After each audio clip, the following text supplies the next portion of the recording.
Hello friends, എല്ലാവർക്കും നമസ്കാരം. ഇന്ന് ഞാൻ നിങ്ങളോട് ഷെയർ ചെയ്യുന്ന റെസിപ്പി മധുരക്കിഴങ്ങ് അഥവാ സ്വീറ്റ് പൊട്ടറ്റോ വെച്ചിട്ടുള്ള ഒരു റെസിപ്പിയാണ്. ഒരു മെഴുക്ക് പുരട്ടിയാണ് ഞാനിവിടെ ഉണ്ടാക്കി കാണിക്കുന്നത്. വളരെ ടേസ്റ്റി ആയിട്ടുള്ള റെസിപ്പിയാണ്. നമുക്കൊരു 10 മിനിറ്റ് കൊണ്ട് ചെയ്തെടുക്കാൻ പറ്റുന്നതാണ്. അപ്പോൾ എന്തായാലും നിങ്ങളൊന്ന് ട്രൈ ചെയ്ത് നോക്കിയിട്ട് നിങ്ങളുടെ അഭിപ്രായം കമൻറ്റ് ബോക്സിൽ മറക്കരുത്. നിങ്ങളുടെ ഫ്രണ്ട്സുകാരൊക്കെ ഷെയർ ചെയ്യുക. അപ്പോൾ നമുക്ക് ഈ മധുരക്കിഴങ്ങ് മെഴുക്ക് പുരട്ടി ഉണ്ടാക്കേണ്ടതാണ്. 1/2 കിലോ മധുരക്കിഴങ്ങ് അഥവാ സ്വീറ്റ് പൊട്ടറ്റോയാണ് ഞാൻ ഇതിനായിട്ട് എടുത്തിരിക്കുന്നത്. ഈ സൈസിലുള്ള 2 മധുരക്കിഴങ്ങാണ് 1/2 കിലോ. അതിന്റെ പുറമെല്ലാം നന്നായിട്ട് കഴുകിയെടുത്തതിന് ശേഷം ഇതുപോലുള്ള വലിയ കഷ്ണങ്ങളായിട്ടൊന്ന് കട്ട് ചെയ്തെടുക്കണം. മധുരക്കിഴങ്ങ് കുക്ക് ചെയ്തെടുത്തതിന് ശേഷമാണ് നമ്മൾ സ്റ്റിർ ഫ്രൈ ഉണ്ടാക്കുന്നത്. നമ്മളിത് പ്രഷർ കുക്കറിലൊന്നും കുക്ക് ചെയ്യുന്നില്ല, ഒരു സോസ് പാനിൽ വെച്ചിട്ടാണ് കുക്ക് ചെയ്യുന്നത്. പ്രഷർ കുക്കറിൽ വെച്ചിട്ടുണ്ടെങ്കിൽ പെട്ടെന്ന് വെന്തുടഞ്ഞു പോകും.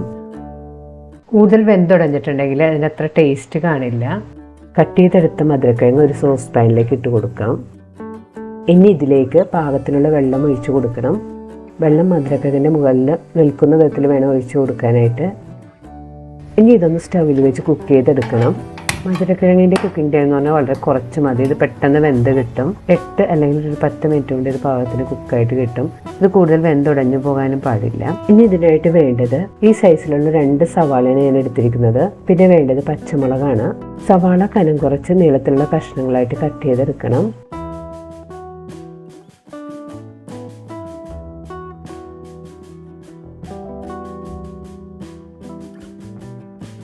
പച്ചമുളക് നീളത്തിലുള്ള കഷ്ണങ്ങളായിട്ട് കട്ട് ചെയ്ത് വെക്കണം. മധുരക്കിഴങ്ങ് കുക്ക് ചെയ്യാൻ വെച്ചിട്ട് 8 മിനിറ്റ് എല്ലാം കഴിഞ്ഞിട്ടുണ്ട്. ഇനി ഇത് കുക്കായിട്ടുണ്ടോ എന്ന് നോക്കണം. ഒരു കത്തി വെച്ചിട്ട് കുത്തി നോക്കാം. മധുരക്കിഴങ്ങ് പാകത്തിന് കുക്കായിട്ട് വന്നിട്ടുണ്ട്. ഇനി നമുക്ക് സ്റ്റവ് ഓഫ് ചെയ്യാം. വേവിച്ചെടുത്ത മധുരക്കിഴങ്ങ് വെള്ളത്തിൽ നിന്ന് മാറ്റി തണുക്കാനായിട്ട് വെക്കണം. കിഴങ്ങ് ഇപ്പോൾ തണുത്ത് വന്നിട്ടുണ്ട്. ഇനി ഇതിൻ്റെ തൊലിയെല്ലാം ഒന്ന് പൊളിച്ചു മാറ്റണം.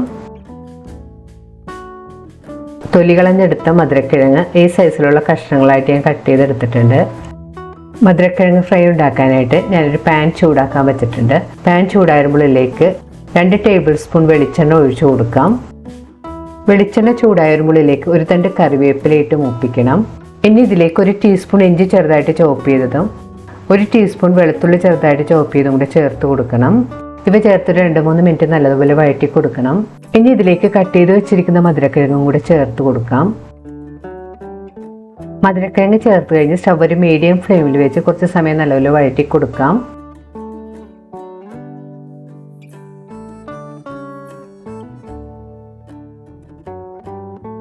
മധുരക്കിഴങ്ങ് ചേർത്ത് 2-3 മിനിറ്റ് നല്ലപോലെ വഴറ്റിയതിന് ശേഷം ഇതിലേക്ക് പാകത്തിനുള്ള ഉപ്പുപൊടിയും 1/2 ടീസ്പൂൺ മഞ്ഞൾപ്പൊടിയും കൂടി ചേർത്ത് കൊടുക്കണം. മഞ്ഞൾപ്പൊടിയും ഉപ്പുപൊടിയും ചേർത്ത് കഴിഞ്ഞ് 2-3 മിനിറ്റ് നല്ലപോലെ വഴറ്റി കൊടുക്കാം.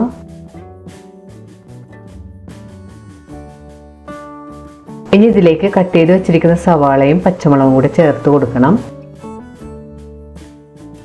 പച്ചമുളകും സവാളയും ചേർത്തിട്ട് വീണ്ടും 2-3 മിനിറ്റ് നല്ലപോലെ വഴറ്റി കൊടുക്കാം.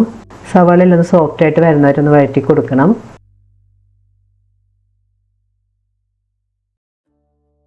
ഇനി ഇതിലേക്ക് 2 ടീസ്പൂൺ ക്രഷ് ചെയ്ത് വെച്ചിരിക്കുന്ന മുളക് പൊടിയും കൂടി ചേർത്ത് കൊടുക്കാം. മുളക് ചേർത്തിട്ട് വീണ്ടും നല്ലപോലെ മിക്സ് ചെയ്ത് യോജിപ്പിക്കണം. മുളക് നിങ്ങളുടെ എരിവിൻ്റെ പാകത്തിനനുസരിച്ച് ചേർത്ത് കൊടുക്കാം കേട്ടോ.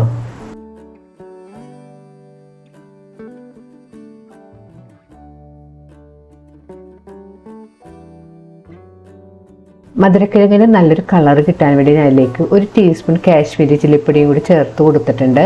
കാശ്മീരി ചില്ലിപ്പൊടി ചേർത്തിട്ട് വീണ്ടും നല്ലപോലെ ഒന്ന് മിക്സ് ചെയ്ത് യോജിപ്പിക്കാം. മധുരക്കിഴങ്ങ് ഫ്രൈ റെഡി ആയിട്ടുണ്ട്. വളരെ പെട്ടെന്ന് ഉണ്ടാക്കിയെടുക്കാൻ പറ്റുന്ന നല്ല ടേസ്റ്റിയുമായിട്ടുള്ള റെസിപ്പിയാണിത്.